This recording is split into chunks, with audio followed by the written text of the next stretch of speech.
ഇന്ന് നമുക്ക് കുറച്ച് പഴയകാല മുട്ടായികൾ കഴിച്ചാലോ. അപ്പോൾ ഇതിൽ ചിലതൊക്കെ ഞാൻ ആദ്യമായിട്ട് കഴിക്കുന്നത്, ചിലതൊക്കെ ഞാൻ സ്കൂളിൽ പഠിക്കുന്ന സമയത്തൊക്കെ മേടിച്ച് കഴിച്ചിട്ടുണ്ട്. അപ്പം ഞാൻ കുറച്ച് ദിവസം പുറത്ത് പോയപ്പോൾ അവിടെ കുറച്ച് പഴയകാല മുട്ടായികൾ വിൽക്കുന്നുണ്ട്. അപ്പോൾ ഈ ഒരു പുളിമുട്ടായി ഞാൻ ആദ്യമായിട്ട് കഴിക്കുന്നത്. അപ്പോൾ ഇതിനു മുമ്പ് നമ്മുടെ ഈ സാധാ കുരുവുള്ള പുളിമുട്ടായിയൊക്കെ മേടിച്ച് കഴിച്ചിട്ടുണ്ട്. അപ്പോൾ ഇത് കഴിച്ചപ്പോൾ എനിക്ക് പുളിക്കകത്ത് പഞ്ചസാര അലിക്കുക ഒരു ടേസ്റ്റ് കണക്ക് തോന്നിയത്. പിന്നെ സിഗരറ്റ് മുട്ടായി, ഇത് ഞാൻ ആദ്യമായിട്ട് കഴിക്കുന്നത്, പക്ഷേ എനിക്കിത് കഴിച്ചപ്പോൾ ഇഷ്ടപ്പെട്ടു. നല്ല മധുരമൊക്കെ ആയിട്ടൊരു അടിപൊളി മുട്ടായി.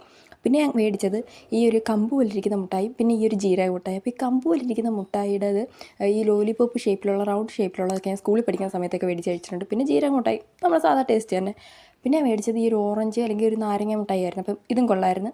പിന്നെ ഇതെൻ്റെ സ്ഥിരം മുട്ടായികളായിരുന്നു. സ്കൂളിൽ പഠിക്കുന്ന സമയത്ത് ഞാൻ ബോംബെ പുടയും തേൻ മുട്ടായി ആയിരുന്നു സ്ഥിരം വാങ്ങുന്നത്. കാരണം 1 രൂപ 2 രൂപയ്ക്കല്ലേ അതിനുള്ളൂ. അപ്പം തേൻ മുട്ടായിക്കകത്ത് നല്ല അടിപൊളി തേനൊക്കെ ആയിട്ട് സൂപ്പറായിരുന്നു. പിന്നെ ബോംബെ പുടയുടെ കാര്യം പറയണ്ടല്ലോ. പിന്നെ ജോക്കർ മുട്ടായി, ഇത് ഞാൻ ആദ്യമായിട്ടാണ് കഴിക്കുന്നത്. അപ്പോൾ ഇത് കഴിച്ചപ്പോൾ എനിക്കൊരു തേങ്ങ മുട്ടായി കണക്കൊക്കെ തോന്നി. തേങ്ങയ്ക്കകത്ത് ശർക്കര ഇട്ട് കണക്ക്. ഈ ഒരു മുട്ടായി ഇതിനു മുമ്പ് ഞാൻ കഴിച്ചിട്ടുണ്ട്. അന്ന് പക്ഷേ ചോക്ലേറ്റ് ഫ്ലേവർ ആയിരുന്നു, ഇന്ന് പക്ഷേ കാപ്പിയുടെ ഫ്ലേവർ ആയിരുന്നു. അപ്പം അത്രയേ ഉള്ളൂ.